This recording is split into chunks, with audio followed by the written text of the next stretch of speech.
I'm always thankful for the opportunity to come before you and speak and share what God has shared with me. And hopefully, you can come along on the journey with me of trying to study the Word in a different way that may be a little bit different from the traditions you've grown up under and how that has been interpreted at that point in time. And so we want to dive a little bit into that. So we're still on our Heroes of Faith series of all the different ways we utilize and exercise faith in our life. And I hope throughout all of this time, one of the things that has become clear in each of the speakers presenting to you is how necessary faith is. To make it through this life, you're going to need some faith. Because life be lifing. And I don't care who you are, life be lifing. It'll take its pound of flesh from you. And you're going to need something to sustain you. And so, as I try to look at this scripture, I say, well, who is this for? Who, you can always get something out of a text. You can always find a nugget here or there. But who is that at the core of this message? And I think it's for that person that's almost at that verge of giving up completely. You've had enough. Life has been life, and if life gone life, I may as well do it by myself. I may as well do it with less people around. Right? Because if you're honest with yourself, where does the majority of your problems come from? People. They be doing their thing, don't they? Right? And so it's when you're in this journey of life and people do what they do and you already got your own problems, what is your solution to this thing? And what I'm going to try to do is present an individual who went through some tough things and did something that most would have a hard time doing. And in doing that, created a new future and a new reality. A new reality that we now just accept as normal. But what they did was abnormal. And it's the story of Isaac and his two sons, Jacob and Esau. Traditionally, this story is told, if you know the story of Isaac, Jacob, Esau, that Jacob is the hero, and the story is told through Jacob's eyes. And I want to back out a little bit and just look at the story as if I was at 30,000 feet, and then what eyes can I place on this story that may be a little bit different from Jacob's, right? Please don't throw me out of the church yet when I'm changing how you view texts within the Bible. But if we look at people as people, then allow me that liberty, right? So the text is this, Hebrews 11, verse 20, and I'm going to read it twice, once in the NRSV and the other in the King James Version. Why? Because I grew up Kojic. You always read the King James Version. All right. For those of you that don't know Kojic, that's Church of God in Christ. It's an African-American denomination that's been around since the early 1920s or even before. Bishop C.H. Mason out of Memphis, Tennessee, and I can go on and on. That's my roots. Right? And it says this, so NRSV, by faith, Isaac invoked blessings for the future on Jacob and Esau. King James Version, by faith, Isaac blessed Jacob and Esau concerning things to come. concerning things to come. It's about a future. And it's about a father looking toward his children and saying, I want something for them. So let's take a look back at where's this story coming from, because it's a short verse. And that's all the author in Hebrews tells you about. He's assuming that you know all the rest of the story and that you know what they mean when they tell you this story. So let's try to explore that a little bit. So that goes back to Genesis 27, and it is a story about Isaac when he's coming to the point of about to die.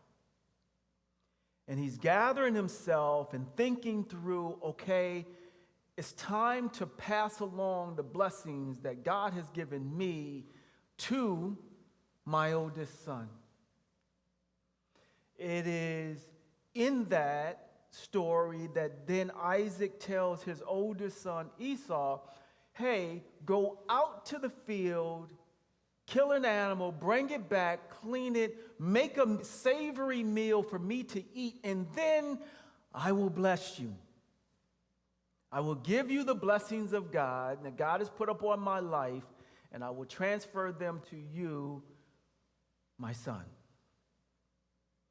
And in that communication to Esau, his wife, Rebekah, has overheard the conversation and then goes and tells Jacob, hey, I'm paraphrasing, so, your father's about to give out the blessing. What I want you to do is to go in the back and just get one of the animals, bring it here, I'm going to make it, and you give it to your father, and you go into your father, and you take the blessing. There's all kind of family dynamic issues that are going on at that point in time. I won't go into those today, but there's a very big danger when parents play favorites. And that's not the topic of today. All right? So, but Jacob goes and does as his mother asked him to do, and they go through this whole exercise, and Jacob receives the blessing. And right after Jacob receives the blessing, Esau comes in after following the direction of his father and presents a meal and says, Father, here's your meal, bless me. And in that moment, both Esau and Isaac realize they have been betrayed. They have been tricked, deceived, and they both are extremely upset. Because in the basic tradition, it is a transfer from the father to the oldest son for a couple of reasons. I'll name some that seem almost obvious, right? So the oldest child, all the children, has always known that oldest child. And so you've always had a position. You've always had authority within the family, right? And also the oldest son is supposed to be the epitome of the father. The oldest son is supposed to be everything the father is and would like to be. The oldest son is supposed to be you 2.0. So this is why he's trying to bless the best of him, right? And in that tradition and in that culture also, the mantle of leadership always fell on the male, right? So that's why it's not the oldest child, it's the oldest son. And in the son, being the new version of the father, has authority within the family. And they're supposed to be loyal, yet independent. Strong, but sensitive to the needs. All the things that make this go forward, all the things that would make us prosperous as a family and as a nation, that is what they're supposed to be. That is the tradition. But that is not what's happening. That is not what happened in Genesis 27. There's treachery. There's deceit. So Isaac gives the blessing to Jacob. Esau finds out about it. Then there's this dialogue between Isaac and Esau, and they're both saying, hey, what is going on here? They say Isaac trembled and said, well, who then did I bless? Everything that I am, I just gave it to someone. And it wasn't my intent to give it where it went. It's gone somewhere. The best of me has gone somewhere I didn't intend it. The best of me is now outside of my control. The best of me has been deceived. Right? And so Esau is also sitting there and said, Father, well, what have I done wrong? And to me, this is a turning point in the whole thing that leads to Hebrews 11:20. And it says, Father, have you not reserved a blessing for me? Do you only have one blessing? Is there only one way? And have we all now damaged and destroyed our family? Is there only one way? By tradition, the answer is yes. It's almost like if you and I, we have a will and we pass on, and then they read the will and the will goes to your wife, right? And then someone else comes up and say, hey, I want the totality of that will as well. It's impossible, right? You have what you have, and that is gone. And it is in this moment, because of the anguish of Esau and his crying out and saying, Father, you mean to tell me you only have one? What am I to do now? I have tried throughout my life to be the epitome of you. I've tried throughout my life to represent this family. Why have I been betrayed? And so you have two men in a story, both feeling desperate. And Isaac knows what would likely happen next. And that is, in that time, I don't know if you've seen or read a lot of stories within the Old Testament, but brothers kill brothers. This is nothing new. So Isaac gathers himself and said, okay. I've given my son Jacob the land. I've given my son Jacob wine. I've given him this essentially farmland here. But Esau, you're a warrior. Let me bless you that way. Let me bless you that you one day in your being a warrior will one day throw off the yoke that I have helped Jacob put on your neck. Because I got to be creative. I got to think out of the box. My traditions are failing me. And if I don't do something, my older son is going to kill my younger son, and everything within our family is going to be destroyed.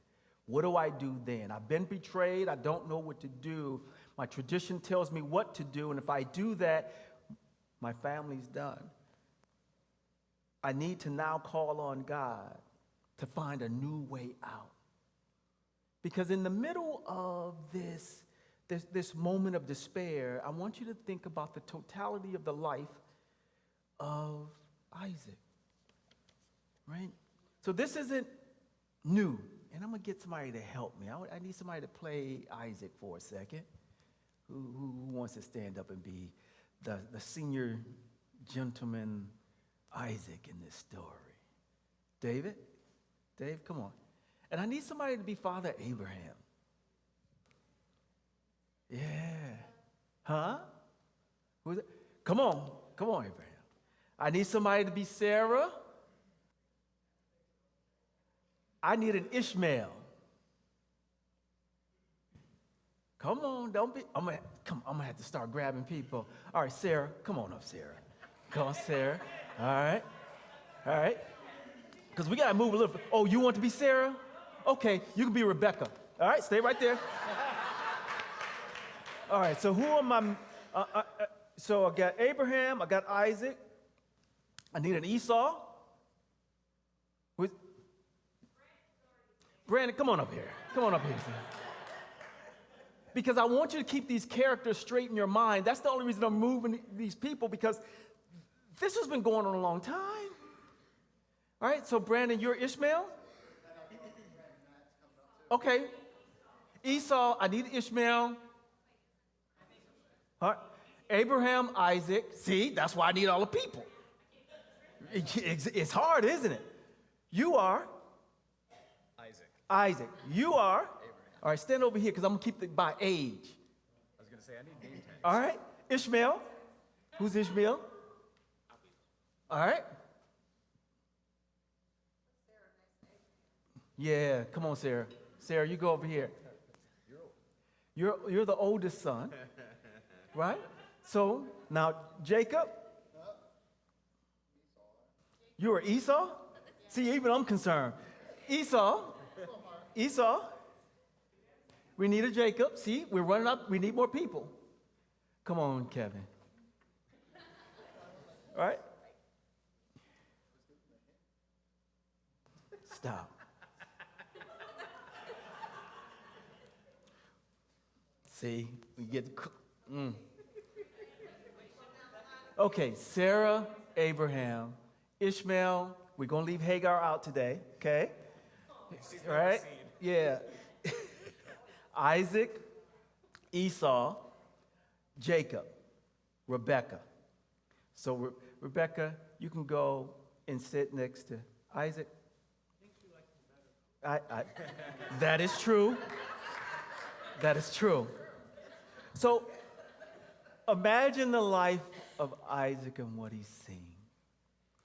So, after he's born, he has an older brother, Ishmael.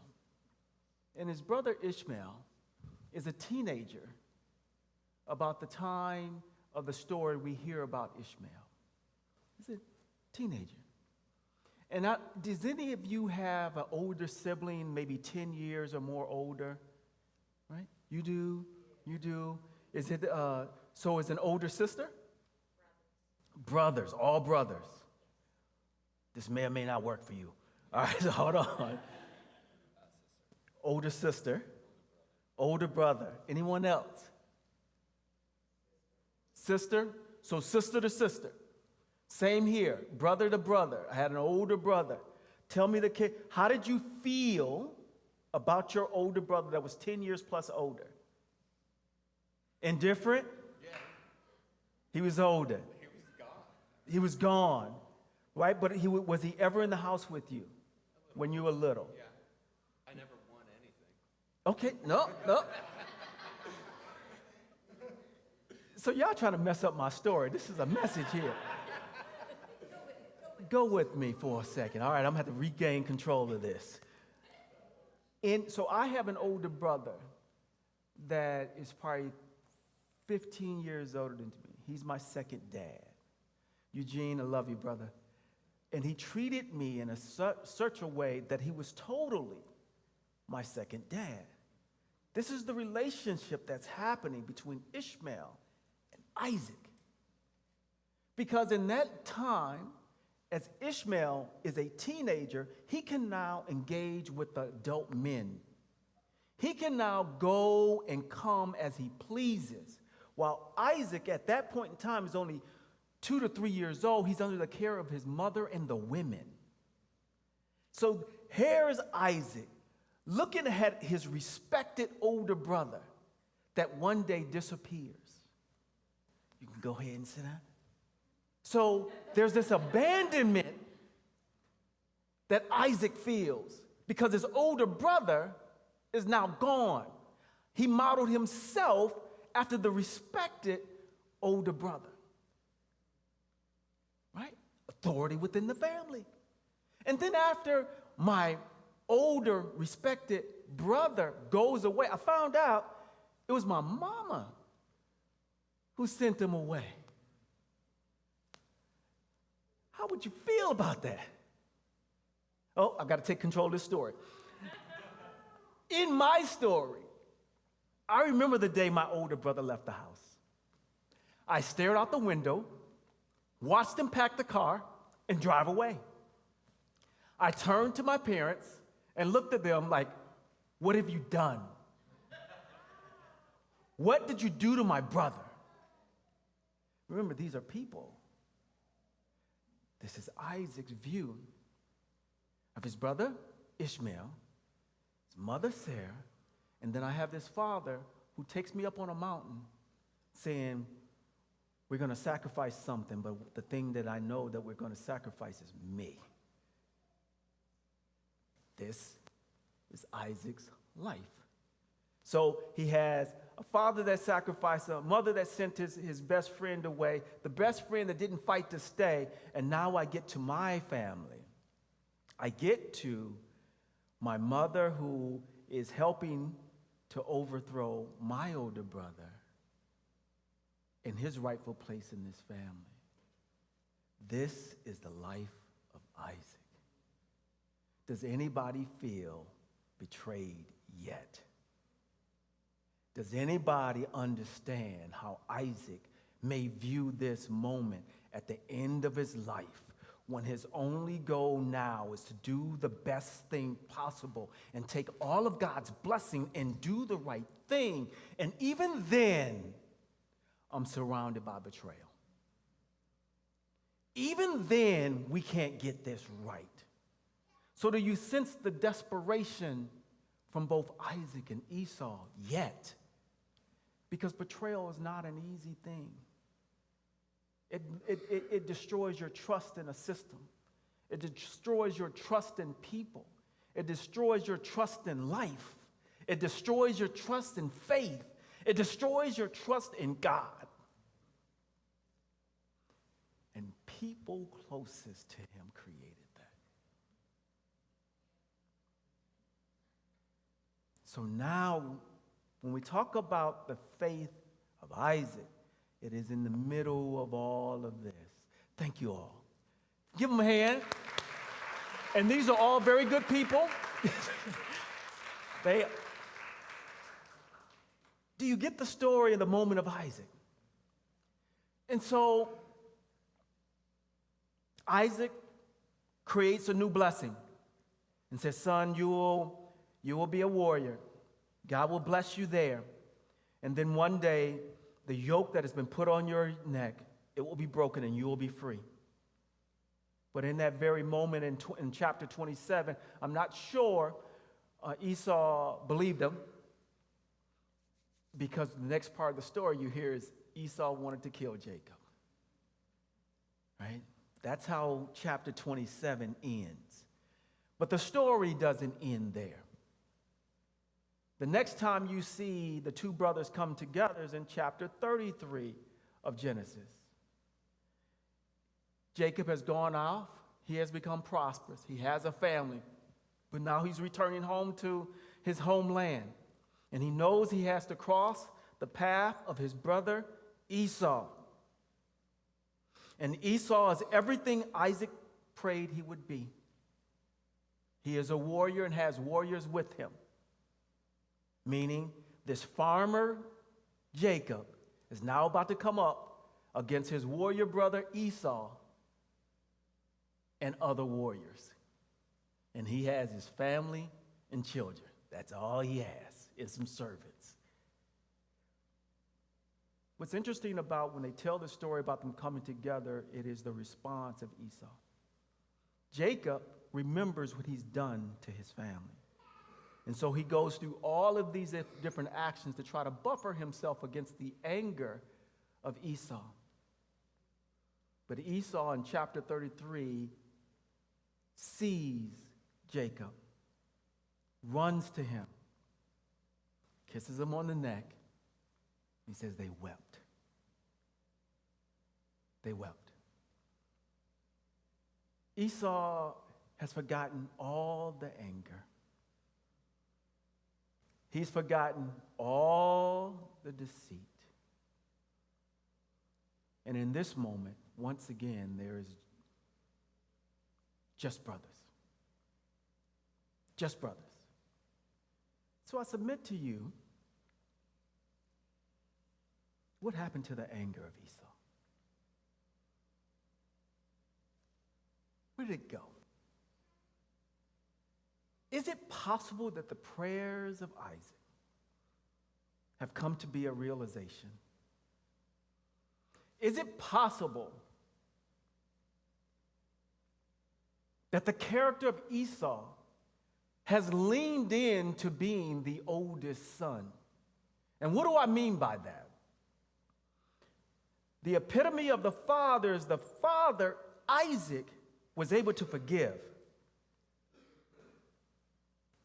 The epitome of Isaac, his father, was able to overcome and bless even though he had been done wrong. Isaac has forgiven his father, his mother, his brother, his son, and his wife. And here is Esau, 2.0, forgiving the brother who stole his birthright. So this, in the blessing, in the prayer, is Esau becoming what Isaac had wanted him to be. He blessed them both.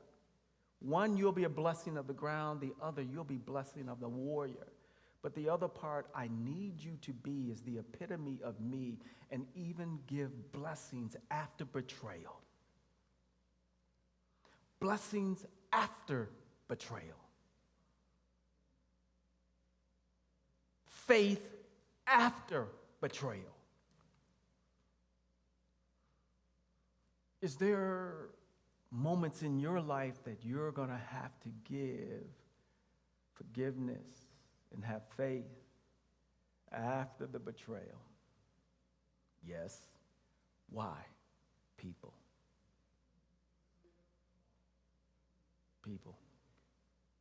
We do a lot of different things and have a lot of different things in our life that are external, that help us to define who we are, right? Our careers, money, our status, our titles, our race, where we live, the nation that we're in, the political party we're a part of. All these things give us status and confer to us certain blessings.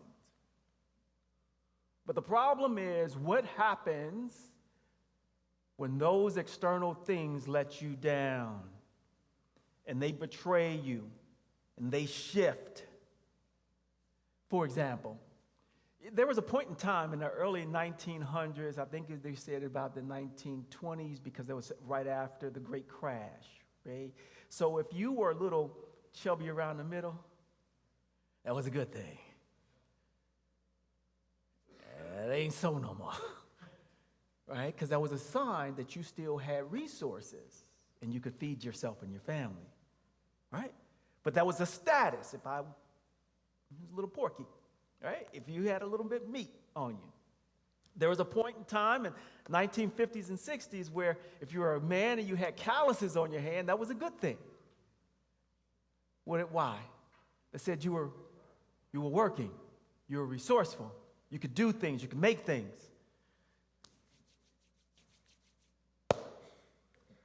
That's changing, isn't it?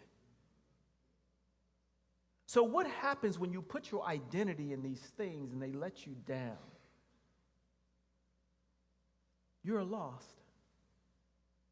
You're adrift.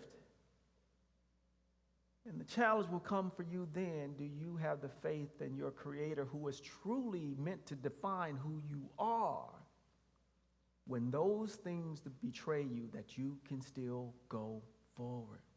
Will you earn the title of Christian? What do I mean by that? Will you become the epitome of your Father in heaven?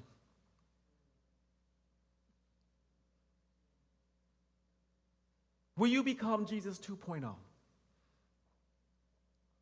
Everything Jesus was in his time, you are supposed to represent. Because you call yourself Christian, right? Remember, that wasn't a name Jesus gave us. That wasn't a name Paul gave us.